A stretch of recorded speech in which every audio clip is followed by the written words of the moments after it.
Judges, please note vote number 19 on the stage. മാനസരസിനു വന്ദനം. വിശപ്പ് സഹിച്ചവന് പച്ചവെള്ളത്തിന്റെ മധുരമറിയാൻ കഴിയുകയില്ല എന്നൊരു ചൊല്ലുണ്ട്. നാം ഇന്ന് എന്ത് സമൃദ്ധിയിലാണ് ജീവിക്കുന്നത്. നമുക്കിഷ്ടമുള്ള ഭക്ഷണവും വസ്ത്രവും ആവശ്യാനുസരണം നമുക്ക് ലഭിക്കുന്നു. എന്നാൽ ഇതൊന്നും ലഭിക്കാത്ത കുറെ കുഞ്ഞുങ്ങൾ നമുക്ക് ചുറ്റുപാട് ജീവിക്കുന്നു. അങ്ങനെയുള്ള ഒരു ബാലന്റെ കഥയാണ് ഞാൻ ഇന്നിവിടെ പറയാൻ പോകുന്നത്. എന്റെ കഥയുടെ പേരെന്താണെന്നോ? ആഗ്രഹം. ഒരിടത്തൊരു കൊച്ചു ഗ്രാമത്തിൽ ഓലമേഞ്ഞ ഒരു കൊച്ചുകുടിലിൽ ഒരു ബാലൻ ജീവിച്ചിരുന്നു. അവന്റെ പേരാണ് കുട്ടൻ. സ്കൂൾ ജീവിതം എന്താണെന്ന് പോലും അവൻ അറിഞ്ഞിരുന്നില്ല.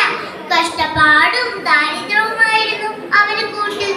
ഒരു നേരത്തെ ആഹാരം പോലും കഴിക്കാനില്ലാത്ത അവന് പഠിക്കാനുള്ള ആഗ്രഹം വളരെ വലുതായിരുന്നു. അവന്റെ വിഷമം കണ്ട് തന്റെ അമ്മ അവനെ ഒരു സർക്കാർ സ്കൂളിൽ ചേർത്തു. സ്കൂളിൽ ചേർന്നപ്പോൾ എല്ലാവർക്കും പുതിയ ബാഗുകൾ, ചെരുപ്പുകൾ. ഇതുകൊണ്ട് അമ്മക്ക് കുഞ്ഞിന്റെ മുഖത്തേക്ക് നോക്കാനേ കഴിഞ്ഞില്ല. അന്ന് അവിടെ വെച്ച് കുട്ടന് ബാബു എന്നൊരു സുഹൃത്തിനെ ലഭിച്ചു. അവൻ വളരെ ധനികനായിരുന്നു. ഒരു ദിവസം കുട്ടൻ ബാബുവിനോട് ചോദിച്ചു, നിന്റെ വീട് ഓലയാണോ ഓടാണോ? ബാബു പറഞ്ഞു, മാളികപ്പുറമുള്ള വീട്. കുട്ടൻ അതിശയത്തോടെ ചോദിച്ചു, മാളികപ്പുറമുള്ള വീടോ? അതെന്താ? ബാബു പറഞ്ഞു, നീ അങ്ങനെയുള്ള വീടൊന്നും കണ്ടിട്ടില്ലേ? ഒരു ദിവസം ഞാൻ നിന്നെ എന്റെ വീട്ടിലേക്ക് കൊണ്ടുപോകാം. അങ്ങനെ ഒരു ദിവസം ബാബു കുട്ടനെയും കൂട്ടി തന്റെ വീട്ടിലേക്ക് യാത്രയായി. വീട് കണ്ടതും കുട്ടൻ ഞെട്ടിപ്പോയി. അയ്യോ, ഇതെന്താ കൊട്ടാരം പോലെ ഉണ്ടല്ലോ. അങ്ങനെ അവർ വാതിൽ തുറന്നതും ബൗ ബൗ. കുട്ടൻ പേടിച്ചു പോയി. കുട്ടൻ നോക്കിയപ്പോൾ അങ്ങനെയുള്ള മറ്റൊരു വീട്. അതിൽ വലിയൊരു പട്ടിക്കുട്ടി. പട്ടിക്കുട്ടിയുടെ മുന്നിൽ എന്താണെന്നോ? വലിയൊരു പാത്രം.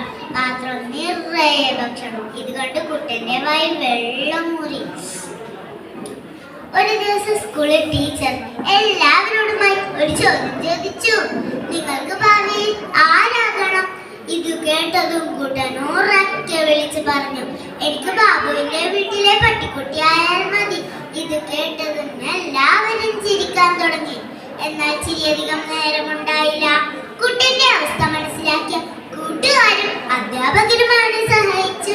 അങ്ങനെ കുട്ടൻ കഷ്ടപ്പാടിലൂടെയും ദാരിദ്ര്യത്തിലൂടെയും പഠിച്ചുയരങ്ങളിലെത്തി. കൂട്ടുകാരെ, നമുക്കിതിൽ നിന്ന് എന്ത് മനസ്സിലാക്കാം? ആഗ്രഹങ്ങൾ ഉണ്ടെങ്കിൽ മാത്രമേ ഉയരങ്ങളിലെത്താൻ സാധിക്കൂ. കുട്ടന്റെ ജീവിതം നമുക്കും ഒരു പ്രചോദനമാവട്ടെ. നന്ദി, നമസ്കാരം.